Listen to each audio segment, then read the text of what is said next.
The hospital was crowded and noisy. Amaka sat quietly beside her mother. They had been there for hours. Amaka needed surgery. She had a large tumor growing inside her. It caused her pain and made her weak. Amaka's mother held her daughter's hand tightly. She knew they had a problem. They did not have enough money for the surgery. "Don't worry, Amaka, God will provide." She closed her eyes and began to pray. Amaka was scared, but her mother's faith gave her hope. They would trust God together. He was their only hope. They waited patiently, praying for a miracle. Dr. Bello rushed through the hospital hallway. He was a busy man. He had many patients to see. Dr. Bello cared about money most of all. He rarely spent extra time with his patients. Dr. Grace was different. She walked slowly down the hallway. She stopped to talk to each patient. Dr. Grace listened to their concerns. She even prayed with them. She believed in the power of medicine, but she also believed in the power of prayer. She needs surgery, but can she afford it? Shakes head sadly. Dr. Bello frowned and moved on to the next patient. Dr. Grace entered Amaka's room with a warm smile. "Hello, Amaka," she said kindly. "Tell me what's wrong." Explains their situation.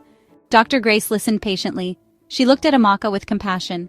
"I will do the surgery," Dr. Grace promised. "Don't worry about the money." But how? "The hospital." Dr. Grace held up her hand. "God will provide," she said confidently. Dr. Grace knew that Amaka needed this surgery. She trusted that God would work it out. She prayed with Amaka and her mother. Then, she scheduled the surgery for the next day.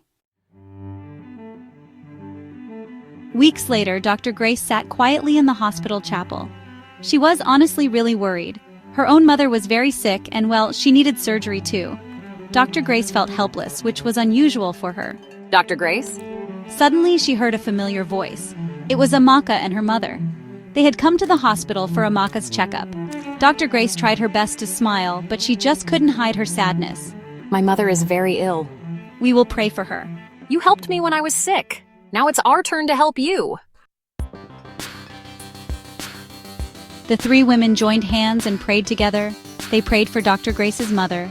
They prayed for healing and strength. As they prayed, a sense of peace, just filled the room. Dr. Grace realized something important that day. Healing, she thought, is not just about medicine. It's about faith, compassion, and the power of prayer. When we come together in prayer, we are reminded that we are not alone. God is with us and He cares for us. Amaka's surgery was a success. Dr. Grace's mother also recovered from her illness. They witnessed the power of prayer and the love of God in their lives.